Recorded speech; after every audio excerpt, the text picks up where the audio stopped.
Hallo Freunde des gepflegten Ladespaßes und herzlich willkommen bei Speicher elektrisiert, deinem Kanal rund um den Škoda Enyaq. Mein Name ist Matthias und ich fahre diesen Škoda Enyaq 80X als Sportline jetzt seit einem Jahr.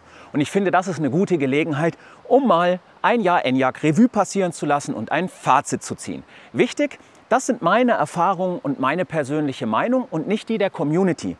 Wenn deine Meinung anders ist, super, dann schreib es mir unten in die Kommentare. Und ich bewerte das Auto auch in dem Zustand, wie er jetzt ist und wie ich ihn jetzt fahren kann. Also mit der Software ME 3.0. Der ist geupdatet worden. Das ist ein sogenannter Pre-ME3 Enyaq. Ich bewerte es nicht, was noch kommen soll mit der 3.1, mit der 3.2, sondern das, was ich jetzt wirklich nutzen kann. Zudem, ich werde auch viele Sachen nur verkürzt ansprechen in diesem Fazit, weil sonst wird das Video noch viel länger, als es ohnehin wird. Schaut euch das hier an. Da haben wir einiges vor. Ihr findet zu allen Themen, die ich anspreche, Videos auf diesem Kanal. Vor allem, wenn ihr neu auf dem Kanal hier seid, einfach mal durchstöbern. Zu fast allem habe ich detaillierte Videos gemacht. Ich verlinke sie auch hier oben. Und jetzt starten wir als allererstes mal mit den Zahlen und Fakten. Auf geht's! Starten wir mit ein paar Zahlen, Daten und Fakten. Nach jetzt 365 Tagen mit dem Škoda Enyaq bin ich genau 25.913 Kilometer gefahren. Also 26.000 Kilometer in einem Jahr. In der Zeit war er dreimal in der Werkstatt. Dazu mehr im nächsten Kapitel. Alle drei Aufenthalte waren eher harmlos. Der Škoda Enyaq 80X, der hat eine 77 Kilowattstunden Batterie. Und wenn man sich das jetzt mal in ein Kraftstoffäquivalent umrechnen würde mit Diesel, geteilt durch 9,8, dann reden wir hier eigentlich von einem Tank von 7,85 Litern. Und dann ist es doch schon irgendwo faszinierend, dass man mit nicht mal 8 Litern Diesel-Kraftstoffäquivalent je nachdem 300 bis 460 Kilometer fahren kann. Stichwort Batterie. Ich habe wirklich versucht, für euch an den wirklichen State of Health, den SOH der Batterie zu kommen, mit dem offiziellen Škoda Batteriezertifikat, das man für ein entsprechendes Entgelt beim Händler machen kann. Aufgrund von diversen Missverständnissen, falschen Tests und Komplikationen habe ich es leider für das Review nicht geschafft, diese Informationen zu bekommen. Dementsprechend wird es das in einem separaten Video geben. Wenn das mit diesem Zertifikat jetzt noch nicht geklappt hat, habe ich mir überlegt, wie kommt man noch an Daten? Ja, da könnte man zum Beispiel den Fahrzeugzustandsbericht in der MyŠkoda-App oder auf der Škoda Connect Webseite rauslassen. Das ist dieser hier. Die Aussagekraft von dem ist 0 für mein Video, außer dass wir den aktuellen Kilometerstand darauf finden, den ich aber auch im Cockpit ablesen kann. Aber habe ich mir gedacht, okay, dann gucke ich mir doch mal das digitale Zertifikat auf der Škoda Connect Webseite an. Ihr kennt das noch nicht? Dann loggt euch da mal ein und schaut euch das an. Da bekommt ihr quasi eine komplette Fahrzeugzustandsbeschreibung. Im Prinzip ganz wichtig auch für einen Verkauf mit den Daten vom Werk. Aber wenn wir jetzt mal hier drauf gucken, dann merkt ihr, so ganz rund ist das auch nicht. Warum habe ich zum Beispiel keine Angabe bei der Beschleunigung? Und was heißt Ladegeschwindigkeit 13 Stunden? Und wo diese Verbräuche hierher kommen, 18,5 Kilowattstunden pro 100 Kilometer wären das ja. Das weiß ich auch nicht. Und die WLTP-Reichweite hier scheint ja auch irgendwie individuell berechnet worden zu sein. Das ist nicht die offizielle Angabe für das Auto. Und der Kilometerverlauf hier unten ist auch spannend. Ihr seht das Datum, das ist nicht ganz up-to-date, da fehlen ein paar Kilometer und scheinbar hat er es ja auch nur hier ganz zum Schluss auslesen können und den Rest hat er geschätzt. Der Bericht geht weiter, ihr bekommt dann auf der nächsten Seite hier noch Infos zu den Werkstattaufenthalten. Spannend ist, dass hier einer doppelt drin ist und dann am Ende noch 2 Seiten mit Ausstattung. Aber das sind so die Überlegungen, die ich mir gemacht habe, wie komme ich noch an Daten. Von daher bleibt mir in dem Bereich dann nur Mutmaßungen durch eigene Messungen über die OBD-Schnittstelle. Und genau das schauen wir uns jetzt auch mal hier en Detail an. Ob die Werte richtig sind, kann ich euch nicht sagen. Wie gesagt, da müssen wir auf die echten Werte warten, sofern ich die bekomme. Laut meinen Daten habe ich 6.623 Kilowattstunden geladen und 6.354 Kilowattstunden verbraucht. Die Differenz dazwischen wären 269 Kilowattstunden oder umgerechnet 4%, die irgendwo verloren gegangen sind. Ja, wenn man das jetzt aber mal umrechnet mit diesen 6.354 Kilowattstunden bei 25.913 Kilometern, bin ich mit einer Kilowattstunde ungefähr 4 Kilometer weit gekommen. Aber auch umgerechnet würde das einen Durchschnittsverbrauch von 24,5 Kilowattstunden pro 100 Kilometer bedeuten. Und das stimmt definitiv nicht. Denn, das sehen wir nachher auch im Kapitel Verbrauch und Laden, mein Verbrauch ist im Jahresdurchschnitt niedriger. Also von daher selbstgemessene Werte immer mit Vorsicht betrachten. Ebenso habe ich mir aus den ausgelesenen Daten angeguckt, wie viel passt bei 100% Akkukapazität, wenn er aufgeladen ist, noch in die Batterie. Auch diese Werte wieder mit völliger Vorsicht zu genießen. Wer dazu mehr wissen will, ich verlinke hier oben ein Video, wo ich da en Detail drauf eingehe. Aber nach meiner eigenen Rechnung komme ich auf 71.718 Wattstunden oder gerundet 72 Kilowattstunden, die diese Batterie bei 100% noch fassen kann. Heißt das übersetzt, dass ich noch 93,5% State of Health habe oder eine Degradation von 6,5%. Meine eigene Berechnung auf Basis meiner ausgelesenen Werte. Es gibt keine Garantie, dass die richtig sind, aber einfach mal so von mir berechnet. Ein kleiner Einschub hier beim Zahlen, Daten, Fakten-Kapitel, der glaube ich ganz gut passt und für viele interessant ist. Ich habe erst letztens meine Sommerpneu gegen die Winterfinken tauschen lassen und als der Komplettreifen runter war, konnte ich mir natürlich auch einfach mal vorne und hinten die Bremsen anschauen. Hinten ist es etwas uninteressant, weil es Trommelbremsen sind, da sieht man nicht viel. Aber man konnte vorne mal kurz einen Blick erhaschen. Ich blende euch hier jetzt auch Bilder ein von links und rechts. Da könnt ihr mal sehen, wie nach 26.000 Kilometern und einem Jahr die Bremsscheiben und die Bremsbeläge abgenutzt sind oder besser gesagt nicht abgenutzt sind. Lasst euch jetzt nicht von diesen dunklen Sprenklern auf der Scheibe irritieren. Das ist nur, weil es draußen nass war und ich in letzter Zeit fast nur rekuperiert habe und nicht gebremst habe. Ich habe danach eine Vollbremsung mal gemacht und dann waren die auch weg. Also das ist kein Mangel und auch kein Problem. Die Scheiben sind absolut in Ordnung.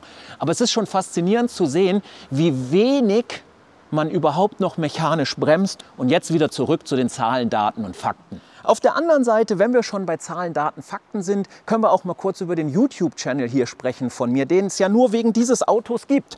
Und das sind in diesem einen Jahr, wo ich den Škoda Enyaq auf dem Kanal habe, über 800.000 Views meiner Videos, über 134.000 Stunden Zeit, die meine Videos gesehen wurden. Das sind über 7.000 Abos. Und es haben ja nur 23% von euch abonniert, also jetzt abonnieren, falls du es noch nicht gemacht hast. Das heißt, ich erreiche ungefähr 30.000 bis 35.000 Individuen. Und das sind alles Enyaq-Interessierte. Das ist schon eine ordentliche Menge. Und das sind 54 Videos und mit dem 55. Jetzt gehen wir rüber zum nächsten Kapitel. Das soll es erstmal an Zahlen, Daten und Fakten gewesen sein. Hardware und das Auto selbst. Mit Hardware, da meine ich das Blech, also nicht das, was wir fürs Infotainment und Co. brauchen. Und ich beginne einfach mal mit den 3 Problemen, die ich mit der Hardware hier im Auto hatte. Das eine, das ist die Logoprojektion hier in den Spiegeln gewesen. Da ist Wasser reingekommen, da war das Logo defekt, wurde getauscht. Völlig unkritisch. Und das zweite war schon etwas ärgerlicher. Das ist diese zentrale Steuereinheit hier im Dach gewesen. Mein Schiebedach hat nicht mehr richtig funktioniert und manchmal ist es einfach aufgegangen. Manchmal ist auch das Sonnenrollo einfach zugegangen und ich konnte hier drücken, was ich wollte. Da tat sich nichts. Das Licht funktionierte auch nicht mehr. Die Steuereinheit wurde getauscht. Danach hatte ich Ruhe. Und das dritte, das war schon ab Auslieferung, da war die Spur verstellt. Das heißt, ich bin beim Händler losgefahren und habe dann ein paar Kilometer später schon wieder umgedreht und sie mussten die Spur korrigieren. Das ist ärgerlich und sollte nicht passieren. Aber hey, auch das ist kein Weltuntergang. Ansonsten bin ich mit dem Auto, was die Hardware angeht, absolut zufrieden. Die Verarbeitungsqualität ist durch die Bank weg sehr gut. Ich habe überhaupt keine Probleme. Das Blech ist ordentlich, die Spaltmaße, wen das interessiert, sind ordentlich. Innen drin, bei mir auch im Sommer, knarzt nichts, wackelt nichts, macht nichts Geräusche. Und generell ist das Auto sehr, sehr leise beim Fahren. Klar, das sind die meisten Elektroautos, aber ich finde es unglaublich angenehm. Allerdings fahre ich auch nie schneller als 130, in der Schweiz ja sowieso nicht schneller als 120. Einer der Hauptgründe, warum ich den Enyaq damals gekauft habe, das war das große Kofferraumvolumen von 585 Litern. Und das ist einfach super. Ja, das gibt es sonst in dieser Kategorie vielleicht noch beim Tesla Model Y, so in etwa der gleichen Preisklasse, aber ansonsten nur in teureren. Und ich liebe diesen Kofferraum und diese riesen Heckklappe. Auch ein Grund, warum ich nicht das Coupé fahren würde, sondern grundsätzlich die SUV-Variante. Den Frunk hingegen, den er nicht hat, den kein MEBler hat, den vermisse ich gar nicht. Klar, wenn ich ihn hätte, würde ich ihn wahrscheinlich benutzen. Aber durch die kluge Aufteilung hinten im Kofferraum, auch zum Verstauen des Ladekabels an der Seite, die Videos gibt es alle hier auf dem Kanal, einfach mal stöbern, fehlt mir der Frunk nicht. Stichwort Fahrwerk. Ich habe das DCC-Fahrwerk. Das Fahrwerk ist in allen Einstellungen, egal ob Komfort, Normal oder Sport, wobei ich mehrheitlich normal fahre, relativ straff und sportlich, aber nicht zu straff. Das ist zumindest mein persönliches Empfinden. So ein Tesla Model 3 ist deutlich straffer, für mich zu straff. Ich mag dieses Fahrwerk. Die Unterschiede vom DCC in den einzelnen Einstellungen sind eher gering. Ich nehme sie nur minimal wahr, aber sie sind da. Der Allrad, das ist ja ein 80X, den ich fahre, der funktioniert richtig, richtig gut, vor allem im Winter. Das passende Video gibt es hier auf dem Kanal, ich verlinke das auch. Der zieht richtig gut in Schnee und auch bei Straßenglätte und wenn man am Hang anhält. Also ich fühle mich hier vor allem jetzt in den Bergen im Winter mit dem Allrad sicher. Im Alltag hingegen nutzt man ihn ja kaum, weil das Auto steuert ihn intelligent. Kleiner Tipp am Rande, wer das Video nicht gesehen hat, wenn du unbedingt Allrad brauchst und den aktivieren möchtest, dann schalte den Wagen in den Sportmodus. Da wird hauptsächlich Allrad gefahren mit einer entsprechend guten Kraftverteilung. Video verlinke ich auch noch mal hier oben. Kommen wir zum Innenraum. Ich finde die Ambiente-Beleuchtung zum Beispiel unglaublich gelungen mit den Lichtbändern. Ich mag das generelle Ambiente, wenn ich in dieses Auto einsteige. Das fühlt sich angenehm an. Ich sitze unglaublich gerne in dem Enyaq. Ich genieße die Atmosphäre eines eher klassischen Autos, das aber sehr viele moderne Elemente und Aspekte hat. Für mich ist das Wohlfühlatmosphäre und das ist mir enorm wichtig. Das ist beispielsweise was, das ich in einem ID4 nicht habe. Das ist auch was, das ich in dem Q4 nicht hatte, wenn wir jetzt mal zu den anderen MEB-Lern gehen. Und das ist was, das habe ich auch im Tesla nicht. Und mir ist das Gefühl sehr wichtig, wenn ich im Auto sitze, wie fühle ich mich im Auto? Und da punktet der Enyaq voll bei mir. Vielleicht noch kurz so generell, wenn man drin sitzt und dann fährt. Ich habe mir übrigens hier unten die Pedale getauscht. Ich habe auch Play und Pause aus dem ID4. Das könnt ihr einfach online bestellen, wenn euch die klassischen Pedale vom Enyaq nicht gefallen, aber kleine Randnotiz. Wo wir schon bei den Pedalen sind, Stichwort Beschleunigung, E-Auto-Feeling. Das ist auch in einem Skoda Enyaq voll da. Das ist auch in einem 80er und auch in einem 60er Enyaq da. Man braucht nicht 500, 600 PS in alter Währung oder eben so viel kW Leistung. Der hat 195. Das reicht völlig für E-Auto-Feeling. Das reicht für einen schönen Durchzug. Und nein, mich stört das nicht, dass er bei 160 abgeregelt ist. Denn abgesehen davon, wenn ich nicht in Deutschland bin, spielt das sowieso für mich keine Rolle. Der Punch, den ich zum Überholen brauche, den habe ich. In allen anderen Ländern kann ich nicht schneller als 130, oftmals sogar nur 120 fahren. Rekuperation könnte für mein Gefühl ein bisschen stärker sein, vor allem im B-Modus, aber sie ist schön. Die mit den Schaltwippen zum Dosieren nutze ich hingegen kaum. Was ich mir wünschen würde, das ist halt One-Pedal-Driving. Er hat das, allerdings nicht bis zum Stillstand, oder? Ihr könnt nur mit dem Beschleunigungspedal fahren, aber er wird nicht stehen bleiben. Er rollt am Ende mit 5 Stundenkilometern weiter. Ich würde es mir halt wirklich komplett wünschen. Ich bin halt so ein typischer One-Pedal-Driver. Was nix kann, das ist das Standard-Soundsystem. Das klingt flach, das klingt fad. Das reicht wirklich, um sich unterwegs so ein bisschen bedudeln zu lassen. Aber wer Musik im Auto mag, und zu denen zähle ich, der wird mit dem Soundsystem nicht glücklich. Das Kanton-Soundsystem war damals nicht verfügbar, als ich den bestellt habe. Das kenne ich nicht, das kann ich nicht bewerten. Aber wer musikalisch was im Auto haben will, der darf nicht das Enyaq oder das Skoda Standard Soundsystem nehmen. In Summe aber Hardware und das Auto selbst für mich ein Volltreffer und ich bin super happy darüber. Die Software, die Updates und die MySkoda-App. In einem Wort, verbesserungswürdig. Die Software, die hat halt einfach Fehler, die ist von der Bedienfreundlichkeit her wirklich nicht State of the Art und sie stürzt gelegentlich ab. Wichtig dabei, wir müssen die Software unterscheiden. Es gibt einmal die im Infotainment-Bereich, dazu zähle ich das Ganze mit der Musik, mit der Navigation und der Beleuchtung und sowas. Und dann gibt es die sicherheitsrelevante Software, die dieses Auto steuert. Und die sicherheitsrelevante Software, die ist mir noch nie abgestürzt. Die Infotainment-Software hingegen schon. Alle Videos, die ich zum Thema Software hier auf dem Kanal gemacht habe und was mir nicht gefällt, ich verlinke euch hier oben mal eine Playlist, bezieht sich fast ausschließlich auf das Infotainment. Für die, die jetzt ein bisschen mehr wissen möchten, blicke ich jetzt noch etwas genauer in die Sachen der Software, die mich stören. Die Benutzerverwaltung in diesem Auto, wenn ihr mehr als einen Benutzer haben wollt, ist Stand heute für mich unbrauchbar. Dazu gibt es Videos hier auf dem Kanal. Das funktioniert einfach nicht, kann man getrost ignorieren. Und was auch dabei ein bisschen stört, ist, bei der Benutzeranmeldung muss man jedes Mal auf den OK-Knopf drücken. Ja, das kann man verschmerzen, aber wann immer auch nur ein Benutzer im Auto angelegt ist, dieser OK-Druck, der nervt mich. Die Usability generell von dieser Software könnte verbessert werden. Besonders bei so ein paar Funktionen, die sie sich einfach nicht merken will partout. Dazu zählt für mich zum Beispiel die Einstellung des Fahrmodis. Ja, Normal, Sport, Komfort. Die wird immer auf Normal zurückgesetzt. Ich kenne die Argumente, warum es so ist. Aber ich rede jetzt hier einfach mal aus meiner persönlichen Sicht. Und ich würde mir einfach wünschen, dass er sich das merkt. Und nicht nur das, gibt noch mehr Sachen. Weil ich habe einfach keine Lust, wenn ich einsteige, 30 Sekunden lang irgendwas noch einzustellen. Wofür gibt es denn Benutzerprofile? Die Anordnung der Elemente im Head-Up-Display. Ich bin mit dem Head-Up-Display selber total zufrieden. Ich liebe das Head-Up-Display. Aber ich finde, gewisse Elemente wirken etwas chaotisch angeordnet. Ja, das Head-Up-Display hat sozusagen 3 Segmente, wenn man so möchte. Und die Geschwindigkeit, die steht für mich irgendwie in allen 3. Also wie schnell fahre ich, wie schnell dürfte ich fahren und wie ist der Tempomat eingestellt. Man könnte die Elemente einfach, wie soll ich sagen, etwas logischer anordnen. Ja, Gleiches bei Gleichem.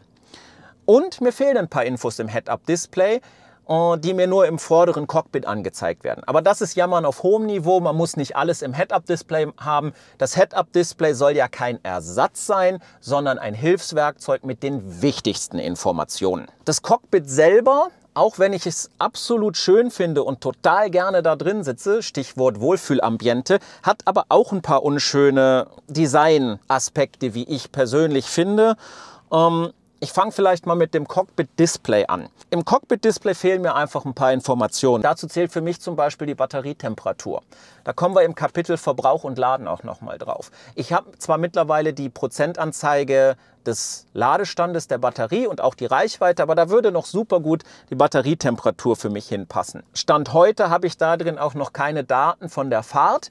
Die habe ich nur auf dem Zentraldisplay. Ich weiß, dass das mit der 3.1 kommt, aber ich sagte ja, ich bewerte das Auto so, wie es jetzt ist. Ich hätte da vorne gerne halt einfach im Cockpit-Display noch ein paar weitere Informationen zum Abrufen. Gehen wir mal weiter rüber, Hauptdisplay.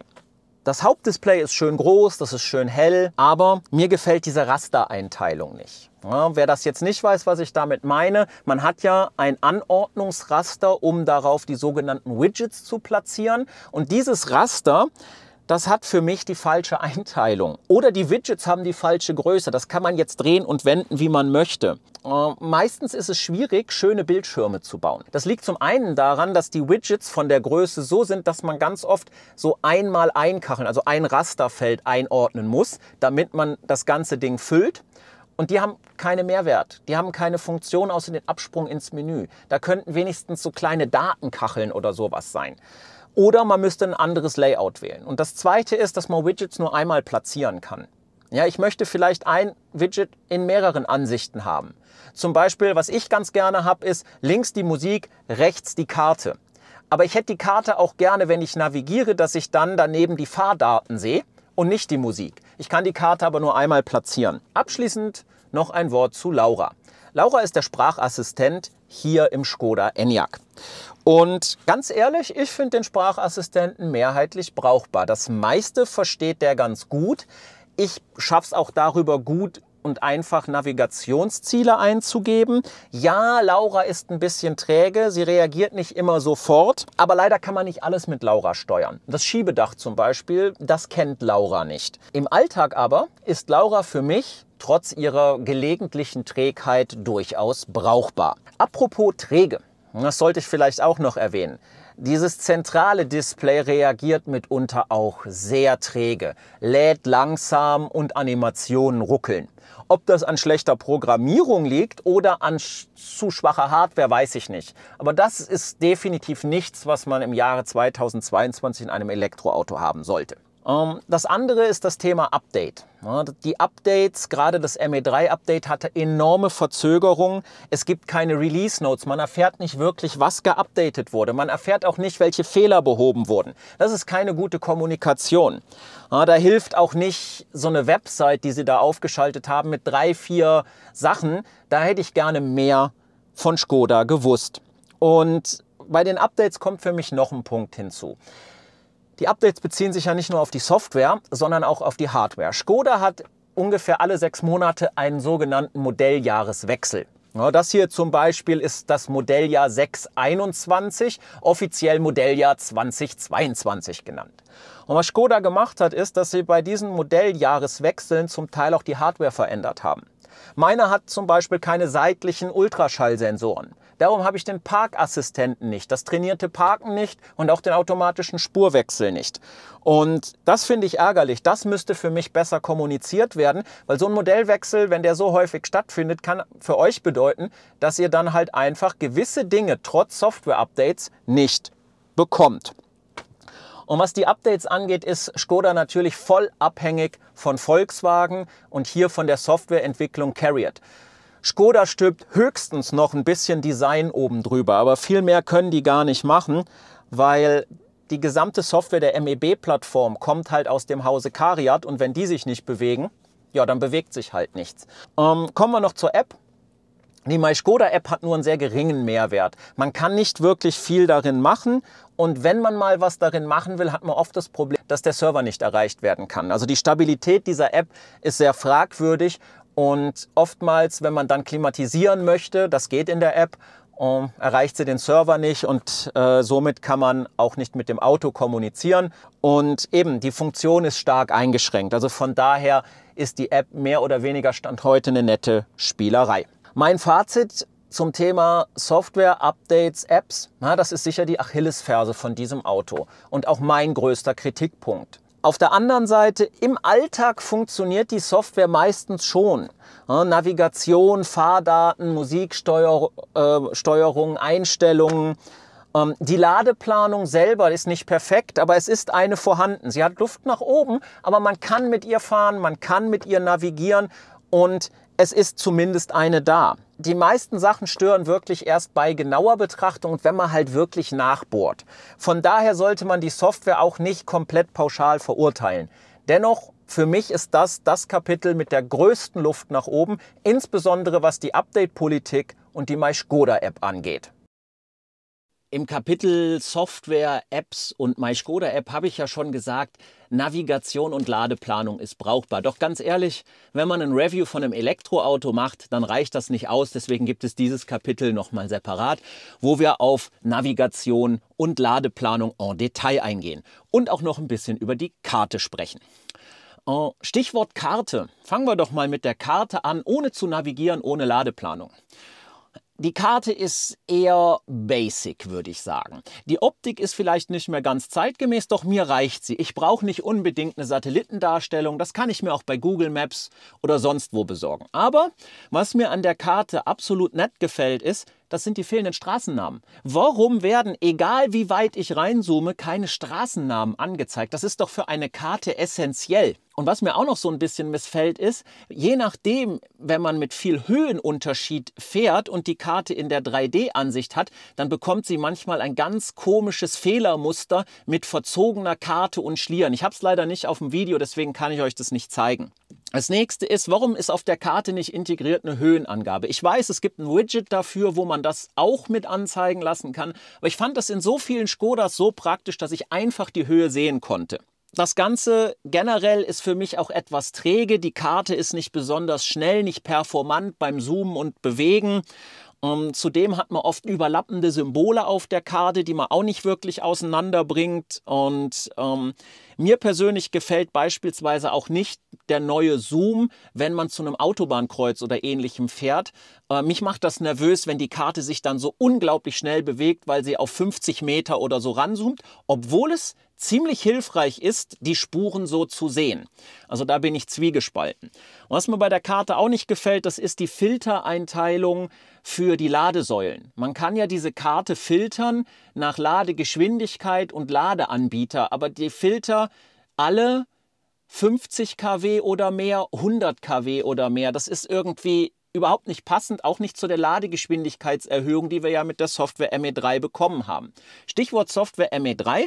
Damit ist das ganze Thema Karte, Navigation, Ladeplanung schon deutlich besser geworden als Prä-ME3. Auch das darf man nicht vergessen. Hier wurde deutlich nachgebessert und deswegen komme ich überhaupt zum Ergebnis brauchbar.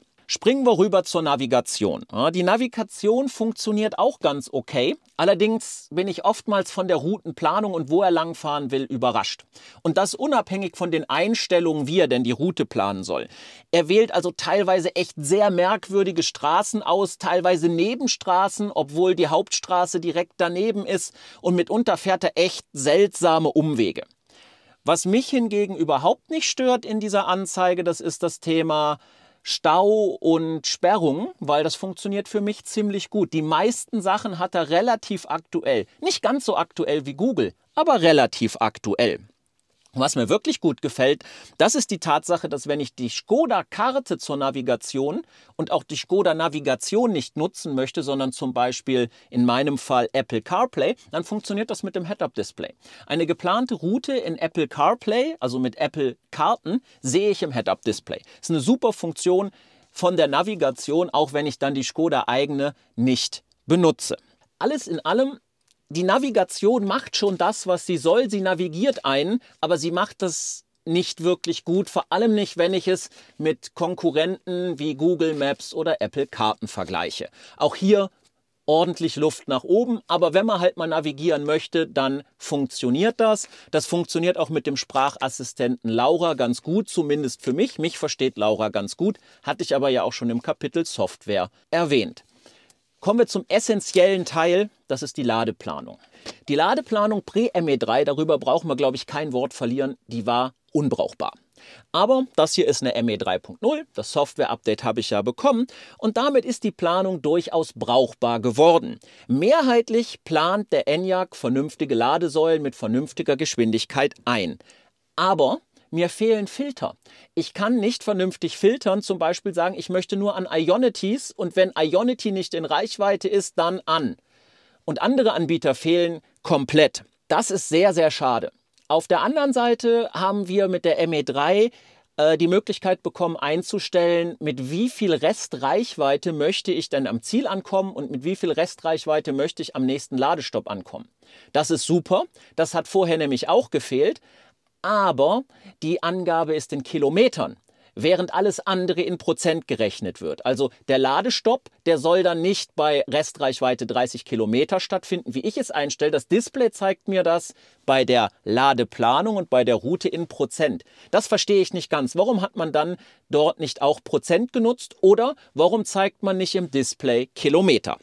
Die Ladeplanung während der Navigation ist dynamisch, das finde ich sehr gut. Das heißt, je nach Verbrauchsänderung, also ich verbrauche mehr oder weniger, passt sich auch die Ladeplanung an. Und was ich ja auch schon in einem Video rausgefunden habe, ich verlinke es nochmal hier oben, die SOC-Schätzungen stimmen auch ganz gut von diesem Navi. Natürlich sind das nur Schätzungen, das sind keine Messungen, das darf man nicht vergessen.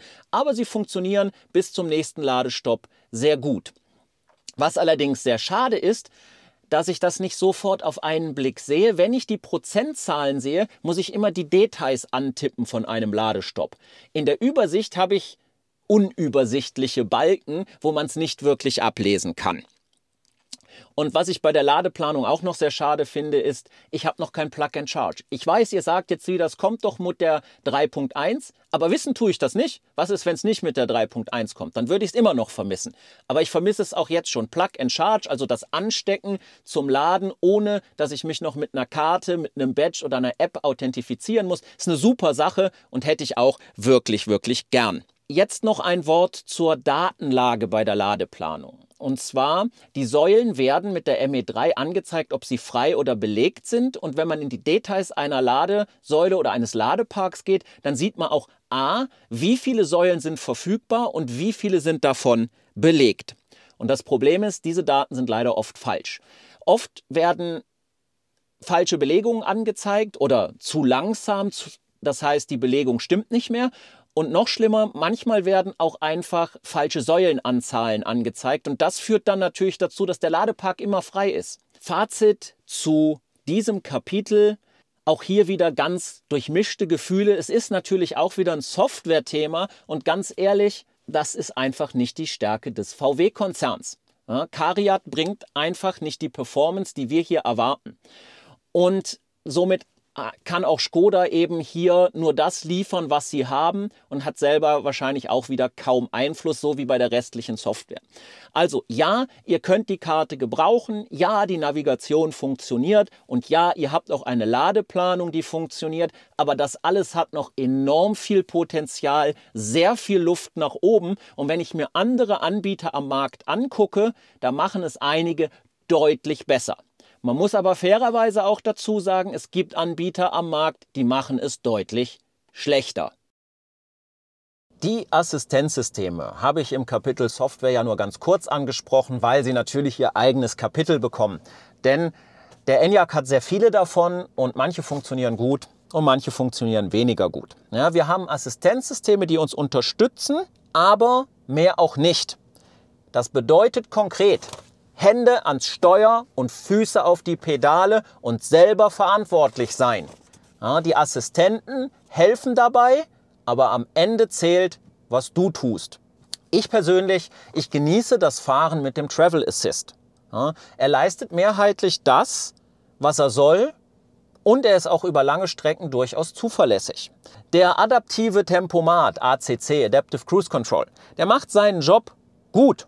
Ja, das P davor, das Predictive, mehrheitlich auch. Oft stimmen die Empfehlungen zum Bremsen, ja, vor einer Kurve oder vor einem Kreisverkehr. Ich verlinke euch hier oben auch nochmal ein Video zu dem Thema PACC und Travel Assist mit Rekuperation. Der Side Assist, wichtig, ich habe nicht den automatischen Spurwechsel, dafür fehlen mir die Sensoren. Damit ist gemeint der Totwinkelwarner. Ja, der funktioniert meist auch gut, nur bei Regen, da hat er echt oft Fehlerkennung. Da blinkt es ganz oft im Spiegel und weit und breit ist kein Fahrzeug. Der Lane Assist, ja, das ist ganz oft ein Streitthema. Das ist der versucht, die Spur zu erkennen und den Enyaq mitten in der Spur zu halten. Ich habe sehr viele Kommentare unter meinen Videos, wo das ein Problem ist. Ich habe kein Problem damit. Für mich funktioniert der gut. Ich habe auch keine Schwarmdaten. Denn auch da, Stichwort Software und Update-Politik von Škoda, fehlt irgendwas in den alten Enyaqs, die bekommen das nicht. Also wer ein Enyaq hat, der ein Update auf ME3 bekommen hat und ME3 nicht ab Werk, keine Schwarmdaten. Trotzdem, mit dem Lane Assist komme ich gut zurecht und der fährt auch mittig von der Spur. Die Verkehrszeichenerkennung hingegen, die funktioniert auch für mich nur sehr eingestrengt und über die habe ich mich auch schon sehr oft aufgeregt. Hier in der Schweiz erkennt die viele Sachen nicht. Er hat oft Probleme mit Dingen, die nur über Kopf sind, mit Ausfahrten und so weiter. Also die Verkehrserkennung ist wirklich verbesserungswürdig.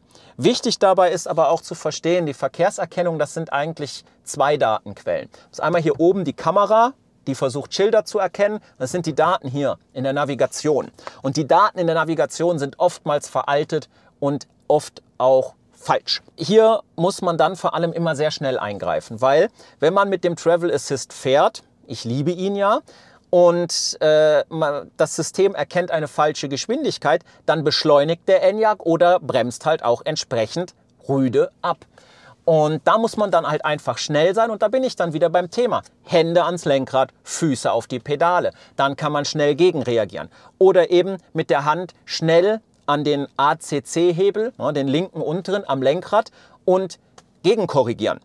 Ja, wenn man das in den ersten paar Sekunden macht, wenn eine Falscherkennung stattgefunden hat, indem man den Hebel dann auf sich zuzieht, direkt, nimmt er wieder die vorherige Geschwindigkeit. Man muss aber schnell genug dafür sein. Zum Thema Parkassistenten kann ich euch nicht viel sagen, weil ich habe sie schlichtweg nicht. Stichwort fehlende seitliche Sensoren. Ich habe halt einfach nur die 360-Grad-Kamera, vorne, hinten die Kameras und die Streifen, die mir anzeigen, wie nah ich an Hindernissen dran bin. Das funktioniert für mich, diese visuelle Hilfe, könnte aber optimiert werden. Besonders wenn ich vorwärts in eine Parklücke fahre. Bis es dann angeht, habe ich eigentlich schon fast was gerammt. Da muss man halt hier unten auf den Knopf drücken. Da könnte man verbessern. Heißt für mich, in Summe bin ich mit den Assistenzsystemen im Enyaq zufrieden. Sie tun das, was sie sollen, eben assistieren, aber auch nicht mehr. Sie machen dabei Fehler, ja, manche sind nerviger als andere, aber der Travel Assist, der ja im Prinzip all diese Assistenten in ein gesamtes Paket zusammenfasst, hat mir auf vielen, vielen Fahrten das Fahren sehr angenehm gemacht. Jetzt kann man natürlich all diese Sachen einzeln betrachten, Software und Assistenzsysteme und Karosserie, doch entscheidend ist doch, wie ist der Alltag mit dem Enyaq? Und für mich ist der Enyaq im Alltag ein grundsolides, gutes Auto. Sowohl beim Pendeln zur Arbeit als auf der Kurzstrecke, genauso wie auf der Langstrecke, wobei der widme ich natürlich ein eigenes Kapitel. Erfüllt der Enyaq meine Ansprüche schon ziemlich gut. Ich kann alles mit dem Auto machen. Ich habe ein großes Ladevolumen hinten und in meinem Alltag funktioniert das Auto. Ich habe einen großen Vorteil. Ich kann zu Hause laden. Und das erleichtert mir natürlich das Leben mit einem Elektroauto deutlich. Einschränkungen habe ich mit dem Auto prinzipiell so gut wie keine. Nein, für mich ist die Reichweite, die so ein Elektroauto hat, keine Einschränkung, ganz im Gegenteil. Wo wir gerade bei dem Thema sind, die Reichweite ist nämlich für mich im Alltag völlig ausreichend. Ich fahre nicht so viel. Ich habe Wochen, eine ganze Arbeitswoche, da lade ich nicht. Ich brauche es nicht, weil ich gar nicht so viel fahre. Und da sind auch höhere Verbräuche kein Problem. Klar, die Strompreise steigen, deswegen ist Effizienz wichtig, aber im Alltag ist der Verbrauch und die Reichweite und das Laden, auch das hat ja ein eigenes Kapitel in dem Video, absolut ausreichend und kein Problem. Im Alltag, da zählt für mich halt einfach der praktische Aspekt. Und das ist einerseits viel transportieren und das geht super. Man kann super im Enyaq übernachten. Ich verlinke euch eines meiner im Enyaq übernachten Videos hier oben. Auch das geht richtig gut. Der einzige Nachteil hier, und das hat für mich tatsächlich was mit dem Alltag zu tun, weil im Auto übernachten gehört für mich zum Alltag, es gibt keinen Camping-Mode. Das heißt, das Auto geht halt einfach nach einer halben Stunde aus, außer man trickst rum. Das würde ich mir halt noch wünschen. Aber im normalen gelebten Alltag, und der besteht für mich halt aus Pendeln und aus Kurzstrecke und Videos drehen, ist dieses Auto absolut zufriedenstellend und ich kann alles machen, was ich möchte. Nachdem wir im vorherigen Kapitel bereits über den Alltag, das Pendeln und die Kurzstrecke gesprochen haben, kommen wir jetzt zum so wichtigen Kapitel Langstrecke. Ich persönlich finde ja, dass der Alltag viel wichtiger ist als die eher selten gefahrene Langstrecke, denn die meisten von uns fahren nicht jeden Tag Langstrecke, aber es ist halt der Gradmesser in der Elektromobilität. Warum, weiß ich nicht, ich finde es schade, aber wir sprechen über die Langstrecke. Ich bin in dem Jahr ungefähr 10 Mal auf Langstrecke gewesen. Langstrecke, das bedeutet für mich mindestens einen Ladestopp unterwegs, eher mehr. Und der Enyaq ist absolut langstreckentauglich. Was heißt das für mich? Nun, wenn ich auf die Langstrecke gehe, dann zählt ja für mich, wie weit komme ich zwischen 2 Ladestopps. Also nicht vom Losfahren mit 100%, sondern vom Wiederaufladen bis 80 bis zum nächsten Mal laden.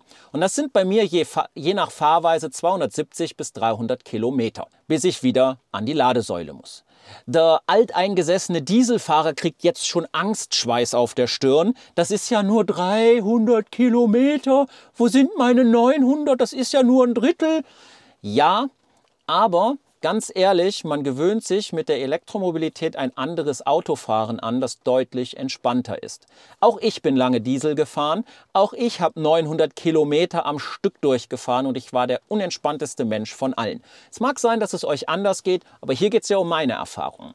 Ich bin mit der Elektromobilität deutlich ruhiger geworden und gelassener. Ich finde es gut, wenn ich nach 2-3 Stunden eine Pause mache, denn, sind wir ehrlich, außer in Deutschland kannst du eh nicht schneller als 120, 130 fahren in Europa und auch in Deutschland fahre ich zum Beispiel nur Richtgeschwindigkeit. Daher 2,5 bis 3 Stunden, bis ich wieder an die Ladesäule muss. Aussteigen, ein bisschen strecken, bewegen, was trinken, was essen und die 30 bis 35 Minuten Pause gut genutzt, führt bei mir dazu, dass ich deutlich entspannter ans Ziel ankomme, als ich das noch zu Dieselzeiten getan habe. Ja, klar, mit der ME3 ist jetzt unsere Ladepause etwas kürzer geworden. Hier in so einem 80X sind wir jetzt so bei 31, 32 Minuten unter optimalen Bedingungen. Aber da rede ich dann beim Thema Verbrauch und Laden nochmal drüber. Und bei den 80ern und 60ern sind wir sogar runter bis auf 26 Minuten. Also so lang lädt man nicht. Und ganz ehrlich, so viel Zeit kostet das am Ende nicht auf der Langstrecke. Das ist Illusion, das ist nur in unserem Kopf. Ein anderes, was ich erlebt habe, ist, meistens brauche ich länger Pause, als das Auto zum Laden braucht. Aber das könnt ihr alles in den Videos hier auf dem Kanal sehen. Ich verlinke euch hier oben einfach mal eines meiner Roadtrip-Videos. Bisher habe ich auch das 800-Volt-System nicht vermisst. Der Enyaq ist ja ein 400-Volt-System. Die MEB-Plattform ist eine 400-Volt-Plattform. Das könnte ein wichtiges Thema auf der Langstrecke werden, wenn mehr und mehr Elektroautos laden, weil dann der Ladedruck an den Säulen steigt. Aber das hat ja nichts mit dem Review von dem Auto zu tun. Gehe ich also hier nicht weiter darauf ein. Ja, auf der Langstrecke ist es ein anderes Fahren als mit einem Diesel, der 900 Kilometer am Stück schafft. Aber es ist kein schlechteres Fahren, es ist ein entspannteres und angenehmeres Fahren, wenn man sich darauf einlässt. Und ja, für mich ist der Enyaq auf den Langstrecken, die ich gefahren bin, absolut brauchbar und gut. Reden wir über den Verbrauch und das Laden. Und da müssen wir natürlich die Jahreszeiten unterscheiden, weil so ein Elektroauto verhält sich diesbezüglich im Sommer komplett anders als im Winter und so natürlich auch der Enyaq. Kommen wir mal zuerst zum Thema Verbrauch. Im Sommer, wenn die Batterie schön warm ist, dann bei meiner Fahrweise bin ich irgendwo bei 18 Kilowattstunden, manchmal sogar 17 Kilowattstunden. Wichtig, ich fahre 70 bis 80% Autobahn, also 120 hier in der Schweiz. Der Rest ist Nationalstraße mit 80 oder in der Stadt mit 50. Wer mehr Stadt- und Nationalstraße fährt, der hat noch wesentlich bessere Verbrauchswerte von 15, 16 Kilowattstunden im Sommer. Im Winter sieht das Ganze dann bei mir schon wieder komplett anders aus. Da liege ich dann doch relativ schnell bei 23 bis 25 Kilowattstunden. Und das merkt man dann auch an der Reichweite. Im Sommer, da komme ich dann wirklich so auf 460 Kilometer bei 100% Ladezustand. Im Winter kann ich froh sein, wenn ich vorne mal eine 3 sehe. Ja, den WLTP-Quatsch, den vergessen wir gerade. Die 508 oder 520 Kilometer, die das Auto haben soll, hat es nicht. Also nicht bei meiner Fahrweise. Die Verbrauchszahlen sind jetzt nicht exorbitant gut, aber sie sind vor allem auch eins nicht. Sie sind nicht schlecht. Kommen wir zum Thema Laden. Jetzt haben wir hier ein 80X und beim Thema Laden ist auch wieder wichtig Sommer und Winter. Und welche Batterie ist unten in der Kiste? Habt ihr die Performance-Batterie von LG Chem oder habt ihr die andere Batterie unten drin? Die andere habt ihr nur in 80er und 60er Modellen der späteren Baureihe. Nicht am Anfang. Da sind da auch LG Chems drin. Im Sommer, wenn es schön warm ist, wenn der Batterie warm ist und ihr kommt mit einem möglichst niedrigen Ladestand von unter 10% an eine Ladesäule, dann schafft dieser hier mit ME3 tatsächlich 160, 170 Kilowatt Peak, hält er aber nur ganz kurz. Und ja, ich schaffe es, dieses Auto von 5 auf 80% in 31 Minuten zu laden, unter optimalen Bedingungen. Ganz anders sieht das allerdings im Winter aus. Und da bin ich absolut unglücklich mit diesem Auto. Im Winter, wenn der Batterie kalt ist, dann kennt der Enyaq leider kein sogenanntes Preheating. Das heißt, er konditioniert die Batterie nicht vor. Er heizt sie nicht, wenn ihr eine Ladesäule als Ziel habt.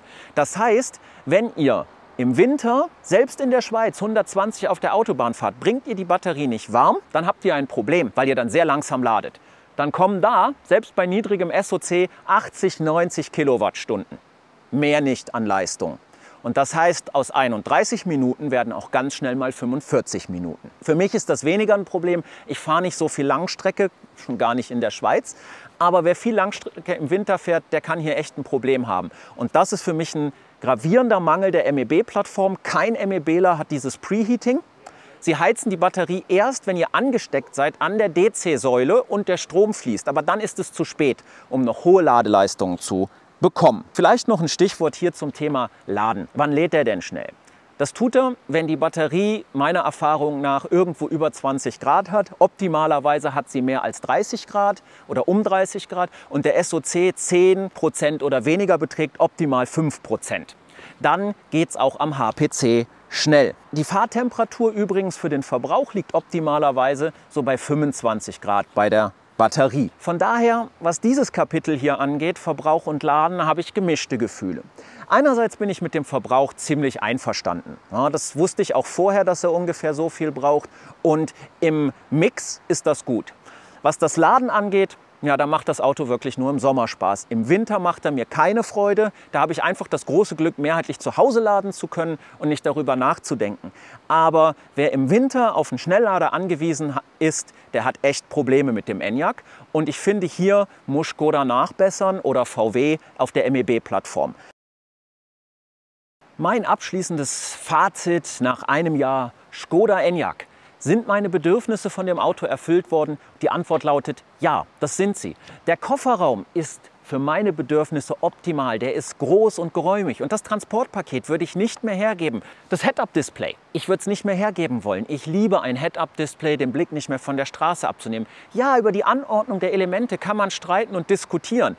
Aber es ist scharf und es funktioniert richtig, richtig gut. Das gesamte Feeling, was ich mit dem Auto habe, sei es beim Beschleunigen, beim Rekuperieren, aber auch wenn ich drin sitze, dieses Wohlfühlambiente. Ja, Bedürfnisse erfüllt. Ja, das gefällt mir ebenfalls richtig gut, funktioniert für mich, möchte ich nicht darauf verzichten. Was allerdings auch ganz wichtig ist, Bedürfnisse wachsen mit ihrer Erfüllung und so entstehen neue Bedürfnisse. Beispielsweise das Thema Software. Die Software weckt Ansprüche, die de facto heute nicht erfüllt sind und wo ich unzufrieden bin.